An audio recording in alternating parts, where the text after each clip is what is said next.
Hey guys, welcome back our new blog. कैसे हैं आप सब? आई होप आप सब बहुत अच्छे होंगे और मैं भी अच्छी हूँ। तो जैसा आप सबको पता है कि मैं तैयारी कर रही हूँ एसएससी सीजीएल 2024 की। तो मैंने अपना टाइम टेबल में सुबह 1 घंटे स्टडी का ऐड किया है, सुबह 5 बजे से 6 बजे का, और मैं ये डेली अपना कंप्लीट कर लेती हूँ। लेकिन अभी त्योहार की वजह से थकान हो रही थी इस वजह से, और मेरी तबीयत भी खराब थी, तो ये वाला मैं नहीं पढ़ पा रही थी। सुबह मैं 1 घंटे पढ़ती हूँ, ये कंप्लीट मेरा नहीं हो पा रहा था। और तो मैं आज बैठ गई हूँ क्योंकि 2-3 दिन से गैप हो रहा था, दिन में भी और सुबह सुबह भी। तो मैंने आज अपना बुक्स उठा के बैठ गई हूँ सुबह जल्दी जल्दी, मुंह धो के। तो मेरे बेटे को लाइट की वजह से नींद नहीं आ रही है, तो वो थोड़ा सा हो रहा है परेशान। मैंने कहा उसको चादर ओढ़ के सो जा बेटा और मुझे पढ़ने दे। तो वो तो अपना स्ट्रगल कर रहा है और मैं अपना स्ट्रगल कर रही हूँ, मैं अपनी पढ़ाई में लगी हूँ। क्योंकि अगर आपने टाइम टेबल बनाया है और फिर उसको फॉलो नहीं किया, तो ये आप अपने आप को धोखा देना है। किसी और को धोखा नहीं दे रहे हो, खुद को धोखा दे रहे हो। क्योंकि टाइम टेबल तो बना लिया, लेकिन उसको फॉलो करना बहुत मुश्किल होता है। टाइम टेबल तो कोई भी बना सकता है, लेकिन फॉलो हर कोई नहीं कर पाता है। मैं भी स्टार्टिंग में नहीं कर पा रही थी, लेकिन अब तो ऐसा हो गया है कि जब तक मैं अपना टाइम टेबल, जो भी मेरा स्टडी का टाइम है, वो नहीं फॉलो करती हूँ, तो ऐसा लगता है कि लाइफ में बहुत सारी चीज़ें बाकी है जो इनकम्प्लीट है। तो मैं तो अपना कंप्लीट कर लेती हूँ, लेकिन तबीयत का कुछ नहीं कर सकती, उसका नहीं पता होता कि कब ख़राब हो जाए, कब क्या हो जाए। तो बाकी सबका ध्यान रखते हुए मैं यहाँ पे अपना 1 घंटे का कंप्लीट करके देन मैं नहा धो के तैयार हो गई हूँ। और मैंने सोचा कि अब चलते हैं किचन में, और बना क्या है किचन में अभी आपको दिखाते हैं। तो मेरी तबीयत थोड़ी सी नहीं ठीक होने की वजह से आज कौन है किचन में आपको दिखाई देती हूँ। ये देखो, ये रही हमारी मम्मी जी, और ये बना रही है खाना, क्योंकि मुझे जाना है दवाई लेने, अपने लिए भी और ओम के लिए भी, क्योंकि उसको हो रही है खांसी। और आज है इच्छा नवमी, तो इच्छा नवमी को आंवला के वृक्ष के नीचे खाना बनाते हैं, वहीं खाते। लेकिन वहाँ तो बनाना पॉसिबल नहीं था, इसलिए मम्मी जी ने घर पे खाना बनाया और उसके बाद पंडित जी को बुलाया, उनको खाना खिलाया। तो काफ़ी लोग आए थे और मैं पहुँच गई हॉस्पिटल। तो ओम को यहाँ पे मैं स्ट्रीम दिला रही हूँ, देन मैं अपनी दवाई लूँगी, क्योंकि तबीयत दोनों की ही ठीक नहीं है, दोनों को कोल्ड हो रहा है, ओम को भी और मुझे भी। तो दवाई लेना सबसे पहले बहुत ज़रूरी है। तो ओम को स्ट्रिप दिलाने के बाद फिर मैं पहुंची डॉक्टर के पास, देन मैंने ली अपनी दवाई। तो मैंने अपनी दवाई भी लेने के बाद जब मैं घर पहुंची, तो मैंने देखा मम्मी जी का पापड़, पूड़ी, ये सारी चीज़ें बन के तैयार हो गई हैं, खीर भी बन गई है, सब्जी भी बन गई है।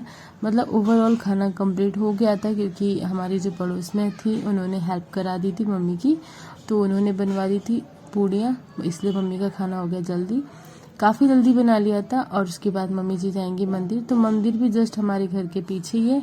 और हमने वहाँ से आके फिर हमने सारे जितने भी बर्तन हो गए थे उन सबको क्लीन किया, और थोड़ा खुद भी ब्रेकफास्ट कर लिया, क्योंकि खाना तो अभी नहीं खा सकती, वो तो खाना सब पंडित जी खा के चले जाएंगे, उसके बाद ही हम लोग खाएंगे। तो मैं यहाँ पे स्टार्ट कर दिया क्लीनिंग, मैं पूरे किचन की करूँगी क्लीनिंग, क्योंकि काफ़ी ज़्यादा फैल गया था। और मम्मी ने खाना बना दिया, इतना क्या कम था, मतलब खाना तो बन ही गया, बस अब मुझे क्लीनिंग ही तो करनी थी। तो मैंने फटाफट करी क्लीनिंग। मैंने सोचा कि इसके बाद मैं हो जाऊंगी फ्री और मैं आराम से जाके पढ़ूंगी। तो सेम यही हुआ, मैं आराम से जाके ऊपर चेंजेस किया और मैं पढ़ने बैठ गई। तो मैंने यहाँ पे 1-1.5 घंटे कंप्लीट किए, क्योंकि जब तक सारे लोग गए थे मंदिर, तो मैं आज मंदिर नहीं गई, मैं थी घर पे ही। और मैंने अपना स्टडी कंप्लीट किया, सभी ने मंदिर पे ही खाना खाया था। फिर सभी खाना खाने के बाद जो खाना आया फिर मैंने खाया घर पे, क्योंकि मतलब मेरा तबीयत भी ठीक नहीं था और मुझे लगा कि नहीं मैं यहीं पे ठीक हूँ, तो मैं नहीं गई। और मैंने अपनी स्टडी भी तो फेयर वाली कंप्लीट कर ली। उसके बाद फिर मैं क्या करूँगी, फिर थोड़ा सा रेस्ट करूँगी, और फिर दवाई वगैरह भी मैंने खा ली।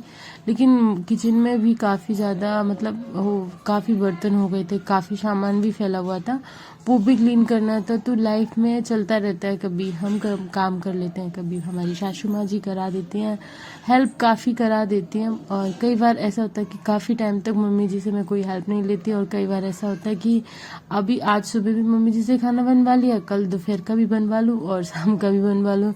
तो अक्सर ऐसा होता है कि जब तबीयत ख़राब होती है तो हेल्प लेनी ही पड़ती है, और बाकी चीज़ें भी फिर हो जाती है। अगर नहीं हेल्प लेते हैं तो बहुत ज़्यादा लोड पड़ जाता है और ऐसा लगता है कि अब मेरे से कोई काम नहीं हो रहा, ना ही मेरी स्टडी हो पाती है और ना ही बाकी कोई काम होता है। तो इसलिए मुझे लगता है कि मैं थोड़ी सी हेल्प लेके और अपना गोल भी अपना अचीव करना है, क्योंकि स्टडी करके और बाकी अपना घर का काम तो करना ही करना है, वो तो है ही, उसका तो कुछ कर ही नहीं सकते, वो तो डेली है। और जस्ट पीछे ही है मंदिर, तो मैं वहीं पे देख रही थी कि सब खाना खा चुके हैं, कितना टाइम है क्या है।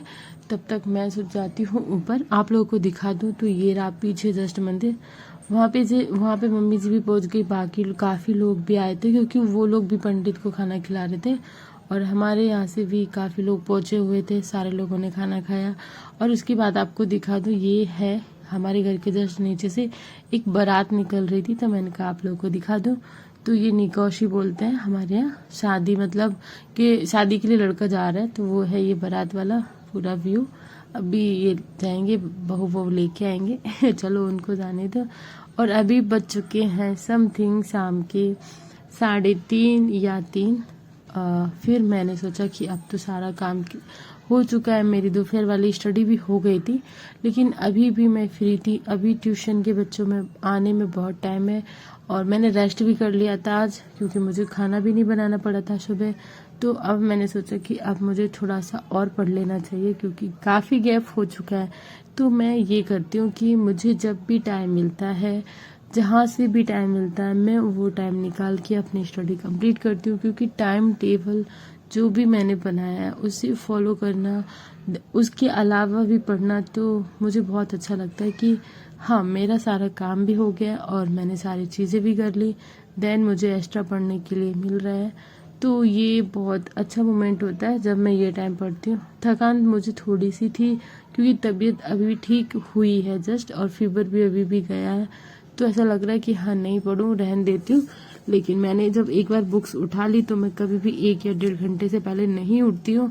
मैं मतलब टाइम देख लेती हूँ कि मुझे आधा घंटे का टाइम मिल रहा है, वहाँ पे भी मैं स्टडी के लिए 1 या 1.5 घंटा अपने एडजस्ट कर ही लेती हूँ। उसके बाद ही मैं उठती हूँ और दूसरा काम स्टार्ट करती हूँ। तो मुझे यहाँ पे काफ़ी अच्छा खासा टाइम मिला था, इसलिए मैंने उठाई बुक्स और पढ़ने बैठ गई। तो इस टाइम मैं पढ़ रही थी जीएस, और उसके बाद मैं पढ़ूंगी नीतू मैम की क्लास नोट्स, क्योंकि वो भी गैप उसमें भी बहुत हो गया था इसलिए। और